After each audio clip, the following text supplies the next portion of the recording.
Snow is delightful, as long as it's not your job to clear it. Hi there, everyone. Jeff here again, kicking off another year of Plain English.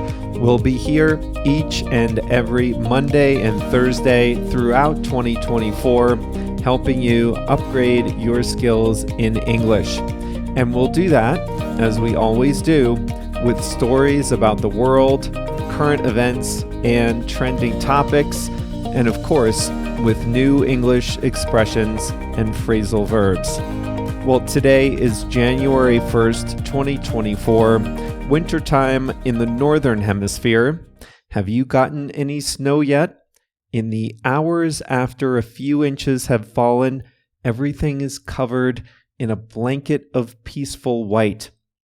But for some people, snow means hard work. And today, we'll take a look at all the work that has to happen after a snowfall.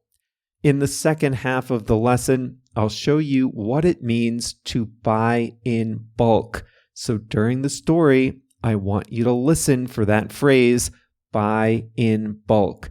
And then later on, I'll show you 2 ways to use it. Ready? Let's get started.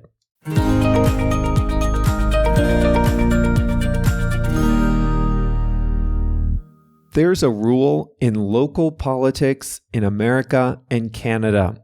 Mayors need to clear the snow. If they don't, nothing else they do matters.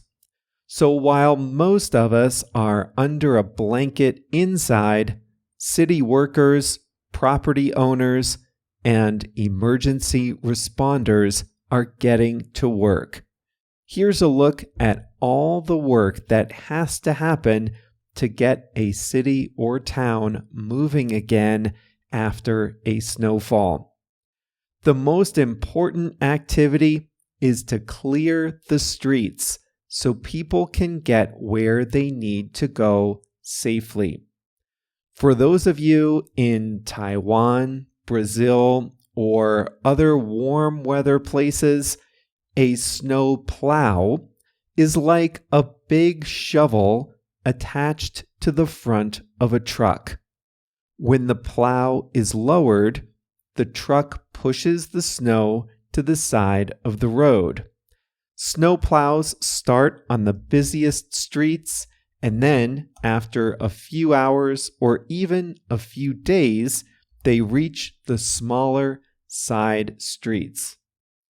In most places, snow plows push the snow to the side of the street, where it accumulates in large piles and then eventually melts. But some places get too much snow for that. In Montreal, for example, they push the snow to the middle of the street, and then big trucks pick the snow up and take it to special snow dumps. As the plows go up and down the streets and highways, they put either sand or salt down on the pavement. Sand can help increase the friction for drivers, reducing the risk of accidents on slippery roads. Salt and other chemicals melt ice or prevent ice from forming.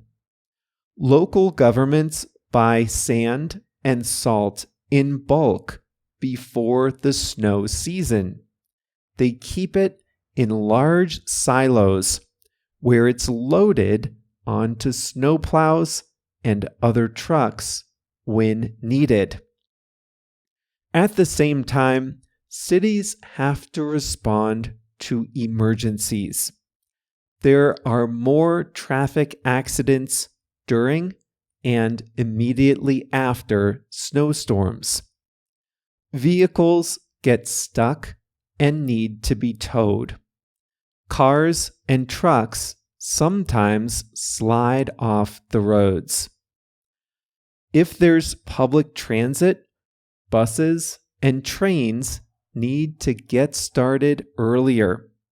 Special snow trains clear the snow from outdoor tracks and apply de-icing chemicals to keep the rails safe.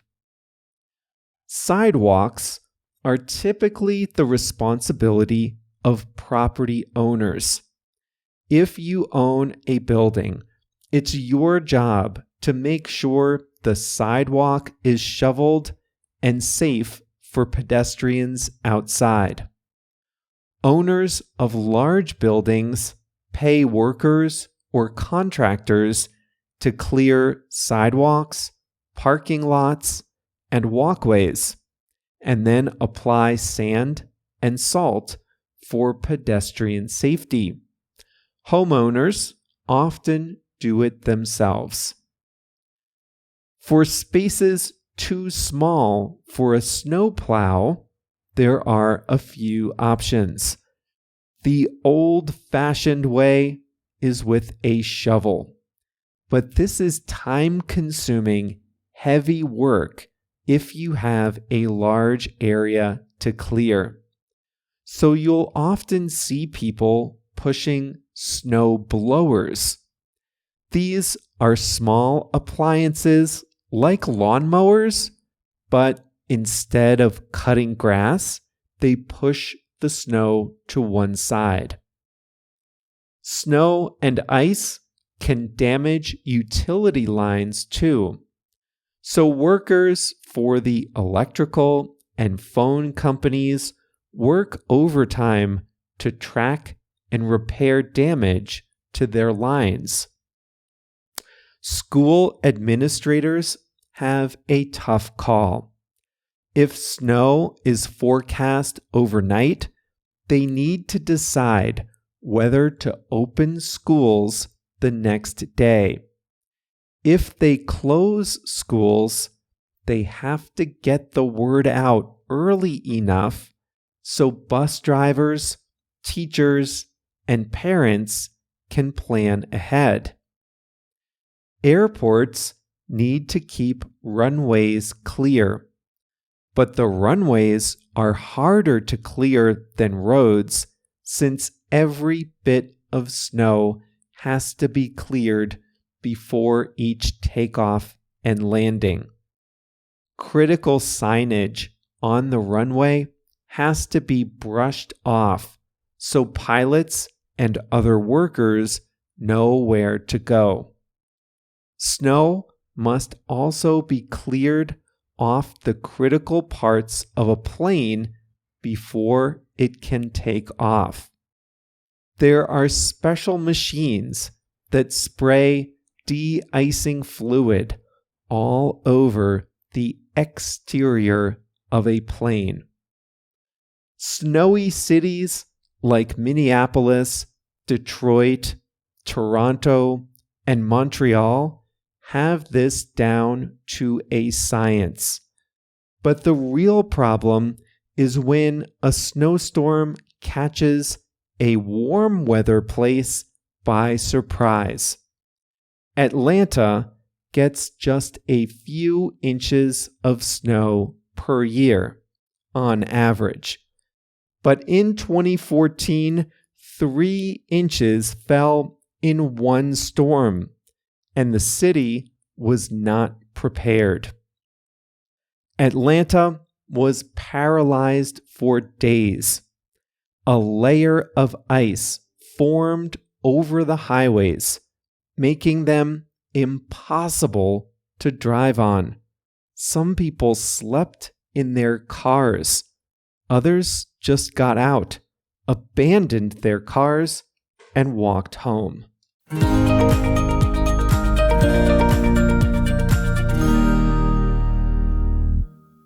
I grew up in a snowy place. Connecticut, a small state in the Northeast.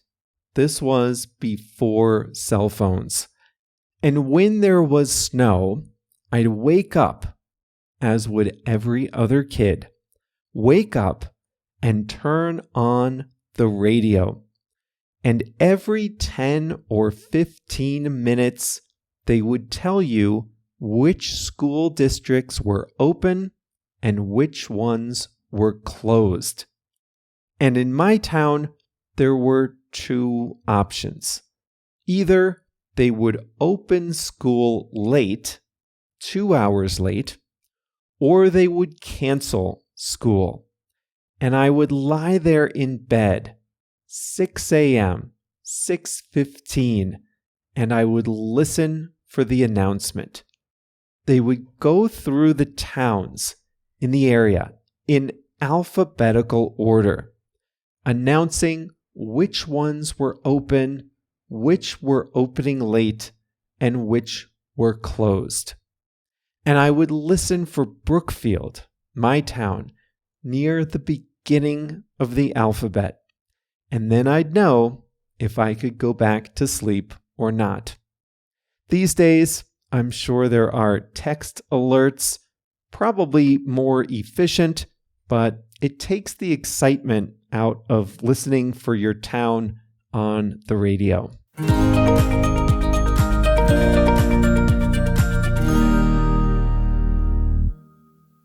Buy in bulk.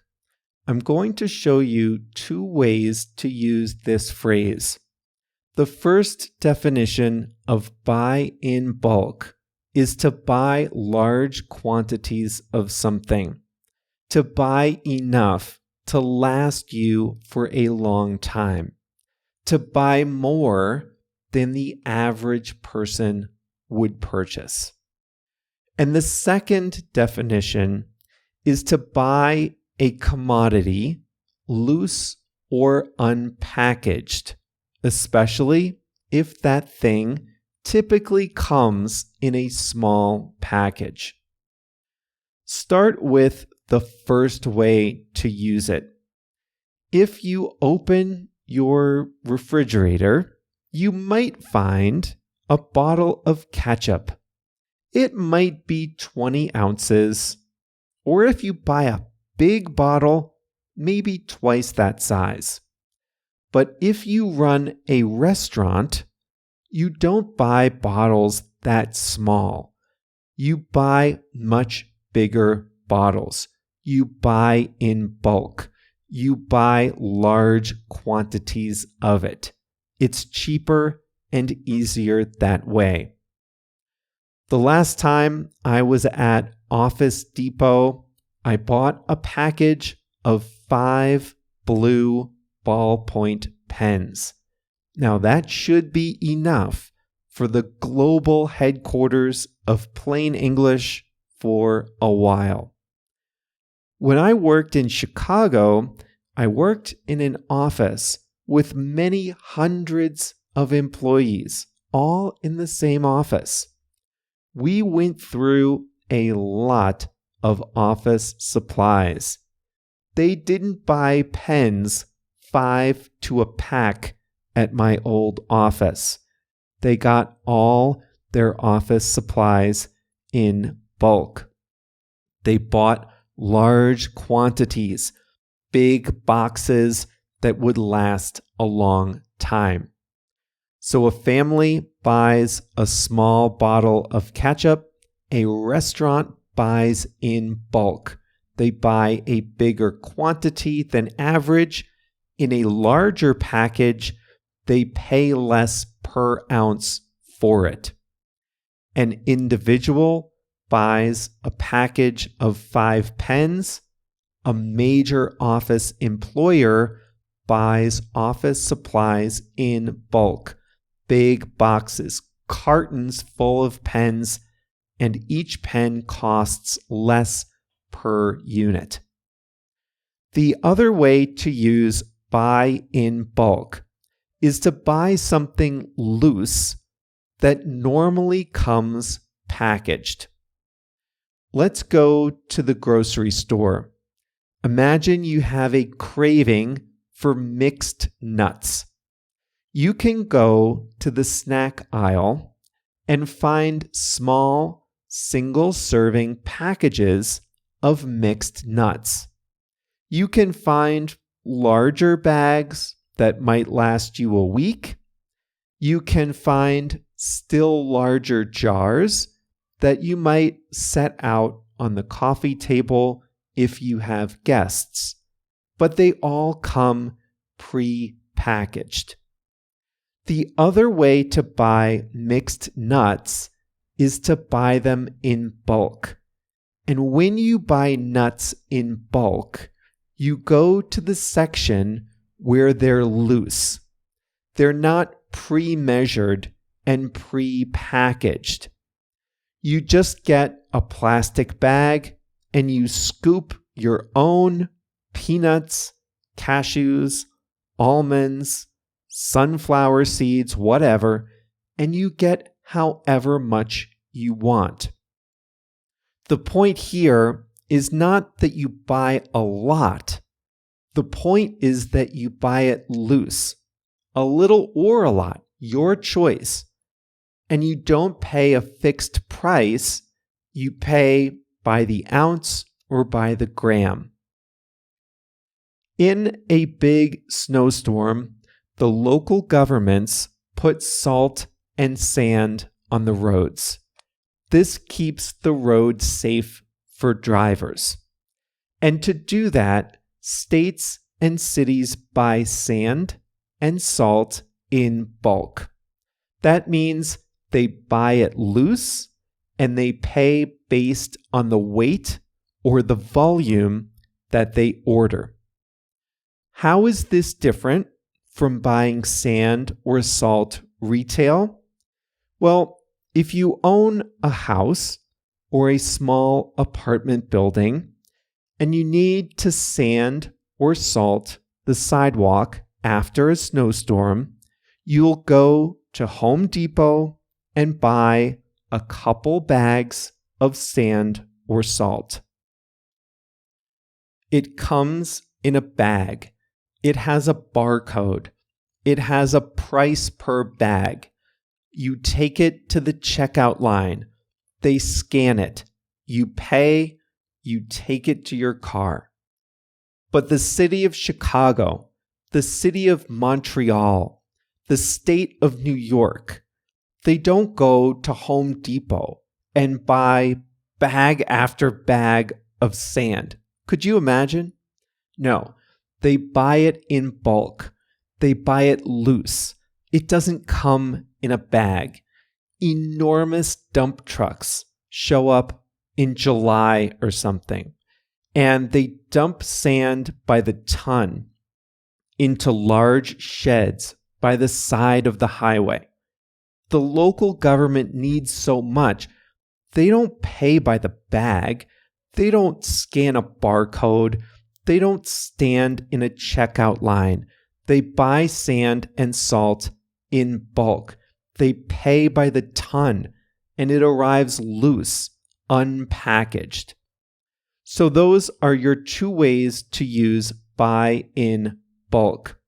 Either you buy larger quantities than a typical shopper, like a restaurant buying a large jug of ketchup, or you buy something loose that typically comes in small packages, like scooping your own almonds and paying by the ounce. Here are a few other quick examples. You and I buy cleaning supplies at a retail store, but a cleaning company would buy supplies in bulk.